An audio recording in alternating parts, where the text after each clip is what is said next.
You think you know GM muscle cars from the 1970s? Think again. This is not just about Camaros and Chevelle. Today we are uncovering the 12 rarest GM muscle cars of the 1970s, including forgotten Pontiacs, obscure Oldsmobiles, and sleeper specials you have probably never seen on the road. If you love muscle with a twist of mystery, this list is for you. Number 12. 1970 Chevrolet Chevelle SS LS6 convertible. There are rare muscle cars, and then there's the 1970 Chevelle SS LS6 convertible. While the hardtop version is already legendary, the convertible takes rarity to a new level. Chevrolet only produced 20 of these with the LS6 engine, making it one of the most elusive combinations of muscle and open-air freedom ever built.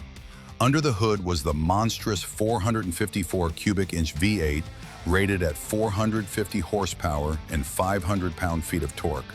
That made it the most powerful production engine Chevy had ever offered at the time, and it launched this family cruiser into the upper stratosphere of performance. Despite its raw power, the LS6 convertible kept a relatively understated look. No wild graphics or exaggerated body kits, just the clean Chevelle lines, cowl induction hood, and subtle badging. It could blend in at a car meet and then destroy the quarter-mile moments later.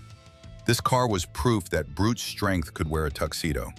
It came with heavy-duty suspension, a beefed-up driveline, and brakes built to handle all that grunt. But very few people ever got to own this unicorn. It was expensive when new and considered excessive even among muscleheads. Most dealerships were hesitant to even order one, unsure if they could sell such a brutal convertible to average buyers. That hesitation is what makes it so rare today. With only a handful of known survivors in pristine condition, these cars now sell for several $100,000, if you can even find one. It is the kind of car that defines a generation and lives in legend. Today it stands not just as a symbol of 1970s excess, but as the crown jewel of GM muscle.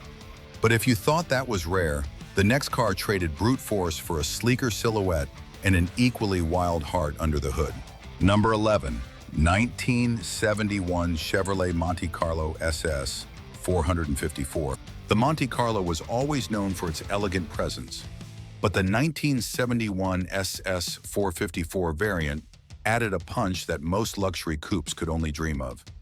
Chevrolet only made 1,919 units of this beast in SS trim, and it was the final year for the big block performance option before emissions regulations started choking the muscle car scene.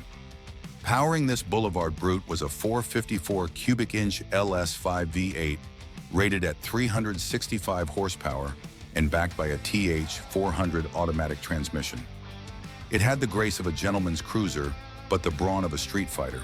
While the Monte Carlo was heavier and more upscale than the Chevelle, the SS454 packed plenty of performance cues. A special domed hood, rally wheels, and SS badging gave it the proper muscle vibe.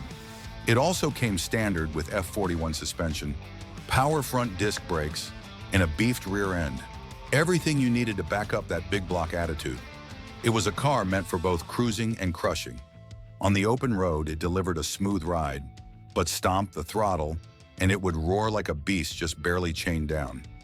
Chevrolet aimed this model at drivers who wanted both muscle and manners. It came loaded with creature comforts, but still responded like a performance car when pushed hard. After 1971, the SS454 badge was retired, and the Monte Carlo returned to being a personal luxury coupe. That makes this one-year-only SS model a holy grail for GM fans.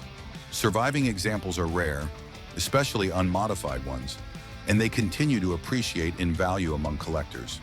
It represented a perfect balance between elegance and aggression, a trait few cars ever pulled off so effortlessly. But while the Monte Carlo went for class, our next Pontiac hit the streets with simplicity, performance, and under-the-radar swagger. Number 10. 1971 Pontiac Ventura 2 Sprint. Few people think of the Pontiac Ventura 2 as a muscle car contender, but in sprint trim, it earned a spot among the rarest sleepers of the decade. Pontiac offered the Ventura 2 Sprint in 1971 with a high-output 350 cubic inch V8 that made 285 horsepower. This may not sound like much on paper, But it was a serious upgrade for a car that looked more like a Nova than a GTO. And Pontiac only made a tiny number of these Sprints in this exact configuration, which adds to their collectible mystique. It is the kind of vehicle that rewards close inspection and surprises those who judge it by its cover. What made the Sprint version special was its balance. It had the power to hold its own, but it never shouted about it. You got sports suspension, dual exhaust, and performance gearing tucked inside what looked like an everyday compact coupe. It was ideal for someone who wanted muscle car performance without drawing unwanted attention.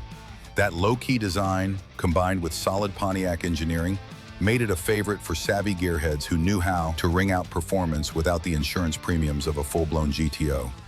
The Sprint could fly under the radar and still leave an impression at the stoplight. Today, the 1971 Ventura 2 Sprint is almost forgotten outside of hardcore collectors. But for those in the know, it is a time capsule from an era when performance could come in unexpected packages. It is rare, fast, and completely unpretentious. Finding one in original condition is a challenge, but those lucky enough to do so understand the magic. And coming up next, we move from stealthy power to one of Oldsmobile's last great convertibles, built to go fast and look beautiful while doing it. Number 9. 1971 Oldsmobile 442 W30 convertible. If you were lucky enough to spot a 1971 Oldsmobile 442 W30 convertible back in the day, you were witnessing peak Oldsmobile muscle. This was not just a good-looking cruiser. It was one of the final expressions of true performance before emissions killed the golden era. And with only 110 W30 convertibles produced that year, it remains one of the rarest and most desirable Oldsmobiles ever made. These cars were not just rare for the sake of being rare. They represented the absolute top shelf of Oldsmobile engineering at the time. Under the hood was a 455 cubic inch V8, pushing out 350 horsepower, paired with a performance cam, special heads, and aluminum intake. The W30 package added red inner fender liners, a fiberglass hood with functional scoops, and a revised suspension tuned for speed. It had the looks, the sound, and the road manners to embarrass rivals. Drivers got a mix of plush comfort and ferocious torque that made the 442 a standout even among more hyped-up muscle names. This convertible did not need loud paint to make a statement. It did it with presence, performance, and pedigree. The 1971 model year marked the end of an era. After this, tightening regulations and insurance hikes started to neuter muscle cars, and Oldsmobile began focusing more on luxury. That makes the W30 convertible a unicorn, built during that perfect moment when raw power and refinement were still allowed to live under one soft top. The combination of scarcity and performance has turned it into a legend in collector circles. If you are enjoying these rare finds so far, hit that like button to help more car lovers discover these hidden legends. Next up, we pivot to GMC. Yes, GMC, with a muscle truck car hybrid that quietly packed a wallop. Number 8. 1972 GMC Sprint SP. GMC El Camino. While everyone remembers the Chevrolet El Camino, its sibling from GMC, the 1972 Sprint SP, is often overlooked. Built as a twin to the El Camino SS, the Sprint SP was GMC's take on the muscle coupe utility. But in 1972, very few were ordered with the high-performance options, making properly equipped versions incredibly rare today. While Chevrolet gave the El Camino a solid share of marketing love, GMC quietly offered the same mechanical greatness under a more utilitarian nameplate. Because of that, most people passed it by without ever realizing what it was capable of. Buyers could spec the Sprint SP with the 454 cubic inch V8, cowl induction hood, rally wheels, and sport suspension. In its highest trim, it was nearly identical to the El Camino SS 454. The main difference was the badge. GMC never pushed the Sprint hard in marketing, and as a result, far fewer were sold. That has turned these forgotten machines into hidden treasures for collectors who crave rarity with their horsepower. Most Sprint SP models were basic haulers, used and abused like any other pickup. But the few that rolled off the lot with muscle car DNA are now sought-after ghosts from a time when utility and performance briefly shared a garage. Functionally, it delivered the same performance punch as its Chevy twin. It could haul lumber on Friday and smoke Mustangs on Saturday. The combination of utility and unfiltered muscle was peak 70s excess, wrapped in a sleeper shell. But because most buyers saw it as just a work truck, not many survived in pristine condition. It is a muscle car in disguise, hiding behind a bed and tailgate. Leaving trucks behind, let's now turn to a compact legend that wore the name of a performance godfather and delivered on that promise. Number 7. 1972 Chevrolet Nova Yenko Deuce. The Yenko name is usually tied to Camaros and Chevelles, but in 1972, Don Yenko turned his attention to the Chevrolet Nova. The result was the Yenko Deuce, a car that looked modest but packed serious heat. With only around 350 units produced, this Nova was one of the final Yenko creations before the muscle car era fizzled out. While it retained the basic Nova silhouette, it became something far more potent once Yenko applied his signature magic. The Deuce was subtle, but it was not to be underestimated. The Yenko Deuce featured a high-performance 350 cubic inch LT1 V8 borrowed from the Corvette, pumping out 360 horsepower. It was matched with a Monte 4-speed transmission and heavy-duty suspension. This was not some decal package pretending to be fast. It was a full-blown performance car disguised in economy car clothing. With just enough striping and badging to hint at what lurked underneath, the Yenko Deuce remained under the radar. Until it didn't. Drivers who thought they were pulling up beside a mild Nova were often left looking at its taillights. It was Don Yenko's answer to rising insurance costs and the shrinking muscle market. Build a car that looked tame, but went like hell. And that's exactly what the Deuce delivered. It marked the end of an iconic tuner's run and cemented the Nova's place in muscle car history. To this day, the Yenko Deuce is seen as one of the most balanced combinations of lightweight design and high revving power. Still here? Make sure to subscribe. We have even more deep cuts and forgotten muscle cars coming in future videos, and you will not want to miss what is next. Our next stop? A misunderstood GTO that tried to evolve in the face of a changing market, but didn't. Number 6. 1973 Pontiac GTO. By 1973, the original GTO magic was starting to fade. Emissions rules, insurance costs, and changing consumer tastes all chipped away at what made the GTO iconic. But Pontiac was not ready to let go just yet. The 1973 GTO came riding on the new A-body platform. With more bulk and a very different face, it had a colonnade coupe design and vertical grille, split by a prominent nose, which many purists never quite warmed up to. It looked more like a refined muscle cruiser than the rebellious street brawler it had once been. Underneath, it still had muscle credentials. The 455 cubic inch V8 was available, pushing out up to 250 horsepower in net figures. The suspension was revised for improved handling, and Pontiac even offered a functional hood scoop if you chose the Ram Air package.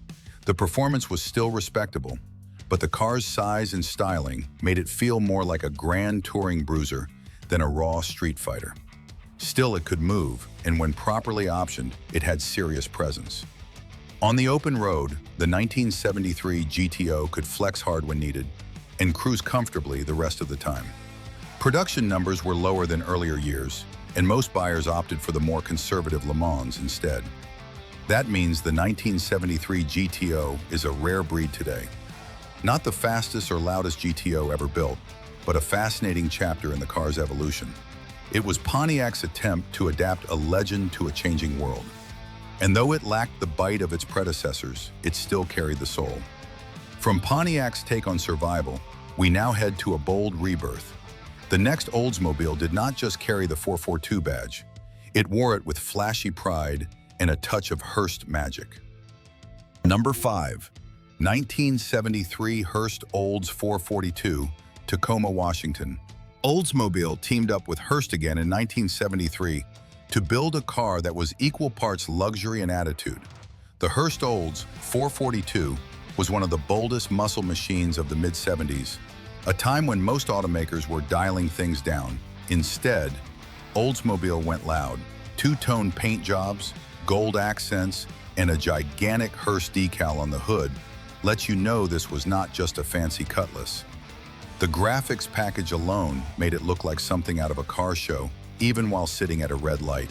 But it was not just about appearances. It packed a 455 cubic inch V8 that made up to 275 horsepower, depending on emissions restrictions in your state. That might not sound like much today, but in 1973, it was enough to keep pace with anything else still clinging to the muscle car label. The engine had torque in spades and delivered strong acceleration when you stepped on it. The real draw, however, was its road presence. It looked fast, sounded mean, and came with a T-top option that turned it into an open-air cruiser when the mood struck. It had both bark and bite, which was rare in its class. Only about 1,097 of these were made, making it one of the rarest muscle cars Oldsmobile ever built. The collaboration with Hurst gave it aftermarket cachet and helped it stand out during an era of rising blandness. It was not just a car, it was a rolling performance billboard. Every inch of it screamed style and power, and people who drove them knew they were behind the wheel of something special. It was muscle car theater in a three-piece suit. Next up, Buick decided to throw its hat into the performance ring one last time with a tribute car so patriotic, it looked like it belonged on a parade float, but it backed it up with a serious punch. Number 4. 1975 Buick Century Free Spirit. The 1975 Buick Century Free Spirit was a tribute car built to celebrate Buick's participation in NASCAR, and it looked every bit the part. Painted in bold red, white, and blue with special striping and a rear spoiler, this wasn't just another personal luxury coupe. It was Buick's attempt to recapture performance credibility while also leaning hard into national pride. The Free Spirit graphics were unmistakable, and so was the message. This was a muscle car disguised in patriotic flair. Buick may not have led the horsepower race in the mid-70s, but this model showed they still knew how to turn heads. And with only a few hundred produced, it became a true collector's gem. Under the hood was a 455 cubic inch V8, which still made a respectable 245 horsepower. By mid-70s standards, that was solid power, especially when paired with Buick's tuned suspension and high-performance axle ratios. This gave the Century Free Spirit surprising get up and go, particularly in a straight line. It may not have been the sharpest car in corners, but when it came to highway muscle and loud visual energy, it nailed the assignment. It was also incredibly rare, with production numbers rumored to be under 500 units. Some say even fewer were built, but exact totals remain debated among collectors. That uncertainty only adds to the mystique and the value. Inside, it had sporty trim, a custom dash, and all the comfort you'd expect from Buick. But the real magic was in its visual presence. It made a statement wherever it went. This wasn't a car for the shy or quiet. It was loud in looks and eager on the pedal. It stood for a moment in American motoring when boldness still had a place. Think this list is rare? The final few entries will test even the most die-hard muscle car fan, so stick around till the end. Let's now pivot to a Chevrolet coupe that most forgot, but those who remember it know it tried hard to stay relevant in a world obsessed with emissions and efficiency. Number 3. 1976 Chevy Monza Mirage. The Chevy Monza Mirage was Chevrolet's answer to performance in the face of tightening emissions and rising fuel prices. Based on the Monza 2+2, this Mirage Edition was a rare appearance package with racing-inspired graphics and flared fiberglass body panels. At first glance, it looked like a pint-sized race car for the street, complete with bold stripes and an aggressive stance. The red, white, and blue paint scheme gave it the look of something fresh off a Trans Am road course. But behind all the style, Chevy was still trying to keep the muscle car dream alive in small doses for buyers who refused to give up on speed. Power came from a 5.7-liter V8, the same 350 cubic inch small block that had powered earlier Chevrolets. It was detuned by the mid-70s thanks to emissions restrictions, but it still gave the Mirage respectable straight-line performance for its size. More importantly, the car was light and compact, allowing drivers to squeeze out surprising speed with the right gearing. The car's reduced weight and balanced layout meant handling was a strong point. In fact, the Monza's smaller platform gave it better agility than most larger coupes of the day, making it more fun on twisty roads. The Mirage package was not installed by Chevrolet itself, but by Michigan Auto Techniques, making it a dealer-offered special. This made each example slightly unique and added to its mystique. Fewer than 4,000 were ever built, and many were lost to rust, abuse, or the passage of time. Today, spotting a Monza Mirage in good condition is like finding a unicorn with steel wheels. It is one of those oddities that perfectly captured the vibe of the late 70s muscle hangover. And while it was not a traditional muscle car, it carved out a niche with style and swagger. From Chevy's small wonder, we head over to a Pontiac Special Edition that brought color, comfort, and a birdless alternative to the Trans Am legend. Number 2, 1977 Pontiac Firebird Esprit Redbird. Not all muscle cars needed huge engines or screaming graphics. The 1977 Pontiac Firebird Esprit Redbird was a subtler kind of cool. It was not built to dominate quarter miles or win track days. Instead, it carved its niche with personality and presence. Designed as a special luxury package for the Esprit trim, the Redbird offered gold accents, rich red body paint, and upgraded interior features that made it feel upscale without shouting for attention. It was aimed at drivers who wanted flair, refinement, and something a little different without the cost or flash of a full-blown Trans Am. Under the hood, Pontiac offered several engine choices, ranging from the fuel-friendly 3.8-liter V6 to the more muscular 5.7-liter V8. While none of these were tire-shredding monsters, they gave the Redbird decent performance for its class. But the real appeal was how the car looked and felt. The gold pinstriping ran cleanly down the sides, custom snowflake wheels glimmered just right in the sunlight, and the interior took things a step further with plush velour seats, a sports steering wheel, and Redbird-specific badging that tied the whole package together. It had the class of a European Grand Tourer with the bones of classic American design. The Redbird was the first of a colorful trio. Pontiac would later introduce Bluebird and Yellowbird variants, each building on the same Esprit platform, but with different color schemes. Still, the Redbird was the trendsetter. Because of its one-year-only style and low production numbers, it quietly became a favorite among collectors who appreciated its charm and rarity. It may not be the most powerful Firebird ever made, but it remains one of the most memorable. And now, to wrap up this list, we turn to one of the last great muscle car celebrations of the decade. A Pontiac that marked a milestone and delivered every ounce of 70s flair available. Number 1, 1979 Pontiac Trans Am 10th anniversary. Pontiac wanted to celebrate a decade of Trans Am dominance, and the 1979 10th anniversary edition pulled out all the stops. This was not just a commemorative badge and a brochure footnote.